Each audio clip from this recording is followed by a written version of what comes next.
नवरंगपुर जिला सहर स्थित राजा चैतन्य देव उच्च विद्यालय रे सप्तम जिला स्तरीय रेडक्रॉस तालीम शिविर उद्घाटित हो जाइछि। मुख्य अतिथि नवरंगपुर विधायक गौरी शंकर माझी और डाबुंगा विधायक मनोहर रंधारी उपस्थित रही उद्घाटित करिसथि।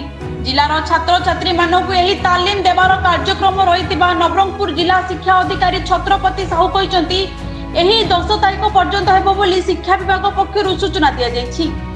लोकों सेवा मनोभाव दुर्घटना रे शिकार होइतिबा व्यक्ति को उद्धार करिबा सहाय व्यक्ति को सहायता करिबा एपरि तालीम छात्र छात्री को दिया जिवो जाकी से माने ही तालीम पाई महत्व कार्य रे लगाइबे। एही कार्यक्रम रे जिलार 400 रु 500 छात्र छात्री भाग नेतिबार और 10 तारिख रे रक्तदान देबार व्यवस्था रहितिबा शिक्षा अधिकारी सूचना दैछंती। एही तालीम शिविर रे विभिन्न विद्यालय रु शिक्षा शिक्षयित्री माने उपस्थित रही छात्र छात्री को उत्साहित करथिले।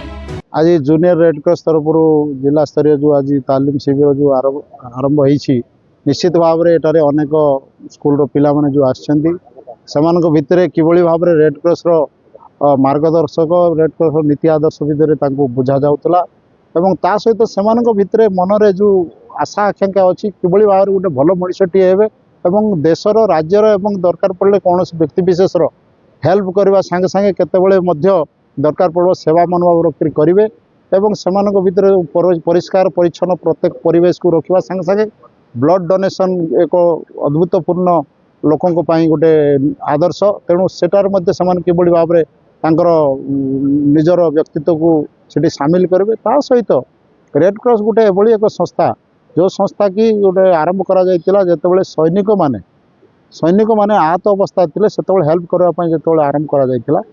जिलार शिक्षा तथा 3 दिनिया तालीम शिविर आज नवरंगपुर स्थानीय आरसीडी स्कूल रे आरंभ होईछि। नवरंगपुर जिलार विभिन्न स्कूल रे जो भाई माने जूनियर रेडक्रॉस रे काम करतंती से माने आसिक उपस्थित होईचंती।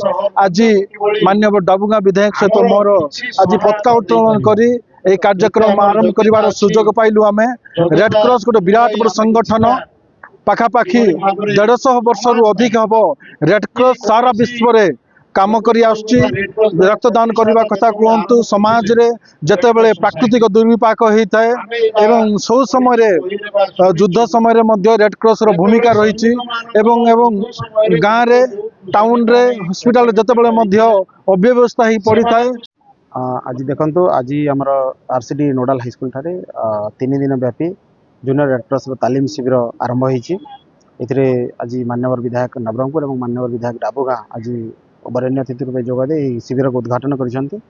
आमर आज शिविर रे प्राय 10 गोटी ब्लॉक रु 500 रु ऊर्ध्व काउंसिलर्स और गाइड टीचर्स मैंने आम सांगे सामिल होती एवं से 3 दिन व्यापी शिविर रे रही कि विभिन्न प्रकार जो लाइफ स्किल्स अच्छी से लाइफ स्किल विषय पा पढ़ा तालीम दि जाव जमी आप भावतु वज्राघात केमी रक्षा पाइबे स्नैक हेल्प केमी स्नैक बा विभिन्न सरीसृप केमी रेस्क्यू हो पारे सावधानता अवलंबन करेंगे बन्या बात्या भूकंप केमी गोटे सिविल असिस्टेंस प्रोवाइड करेंगे कम्युनिटी को ये विभिन्न प्रकार लाइफ ट्रिक जो हैक्स गुड़ाक अच्छे से विषय शिक्षा दान दि जाव तालीम दि जाव। आम आशा करें माननीय विधायक डाबुगा कहते जे यू भल उत्तम तालीम नेलापर जदि से आउ 2-4 जन को जाकि शिक्षा कथा कहे। नवरंगपुर अनिल प्रभात भद्रा रिपोर्ट डुमाणी टीवी।